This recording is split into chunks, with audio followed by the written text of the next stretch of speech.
All right, let's jump right in. Today, we are looking at a massive opportunity for Bangladeshi businesses, one that's kind of flying under the radar. We're talking about a market that is absolutely booming and is hungry for the exact kinds of products that Bangladesh makes so well. So get ready, because we are heading to Brazil. So let's get right into it.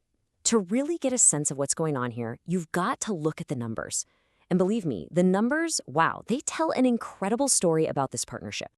So check this out, 26%. That's the year-over-year growth in Bangladeshi exports to Brazil. We're talking about roughly $187 million in the last fiscal year alone. And look, this isn't just some random one-off spike.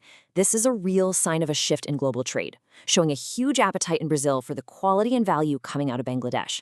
It's a clear signal that something big is happening. Okay, so that growth is amazing, right? But it also brings up a pretty big question. I mean, Brazil isn't just a country, it's practically a continent. If you're a new exporter, it can feel like you're trying to navigate this giant, complex maze. So the big question is, where on earth do you even start?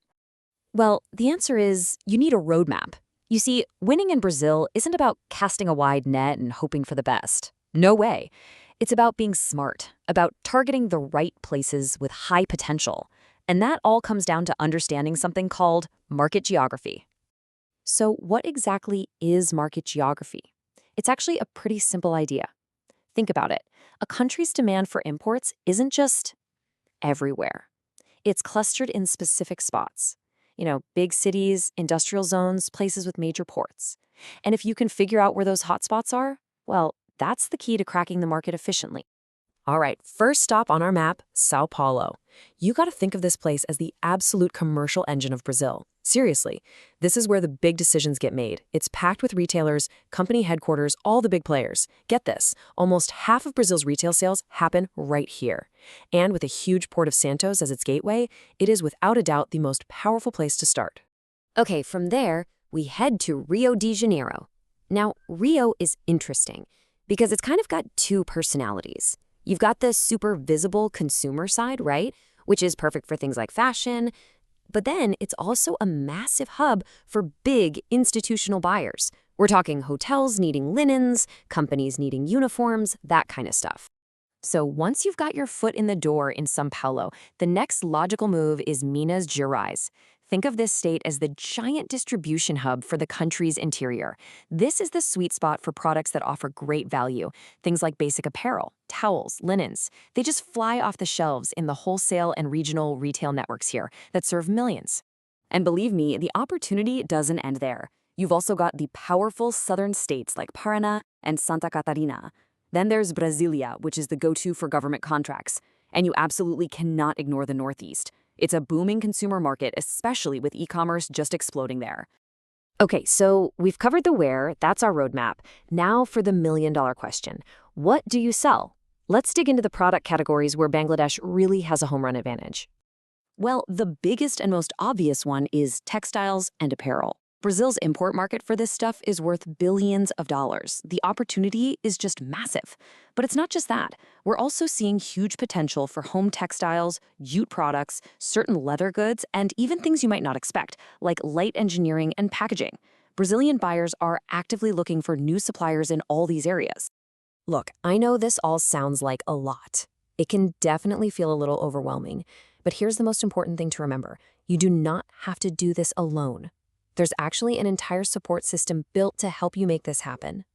And right at the center of that system is a man named Med Joinal Abdeen.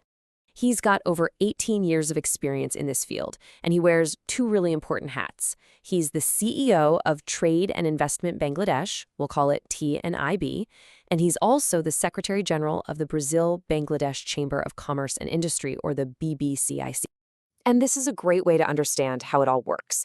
You can think of TNB as your practical, on-the-ground partner. They're the ones who help with the nitty-gritty, like finding buyers. Then you have the BBCI, which is more like the official bridge between the two countries. They handle the big picture stuff, policy, high-level networking, you name it. And here's how TNIB actually does it. They have this really clear step-by-step process. They start with mentoring you on strategy, then help you position your product just right. After that, they do the matchmaking to connect you with actual buyers, and they'll even help with all the tricky export paperwork and the digital marketing to seal the deal. It's really the whole package. Okay, so that's the hands-on help. Now let's zoom out a bit and talk about the bigger role of the Brazil-Bangladesh Chamber of Commerce. This is all about building the foundation for long-term success, the kind of relationships that last. So yeah, the BBCCI is that official bridge we talked about. They're organizing trade missions, talking to governments, sharing crucial market info, but maybe the most important thing they do is build your credibility. They help you go from being just another potential supplier to being a trusted long-term partner. Which naturally leads to this. If you're a business that's serious about getting into the Brazilian market, becoming a member of the BBCI is a really smart move.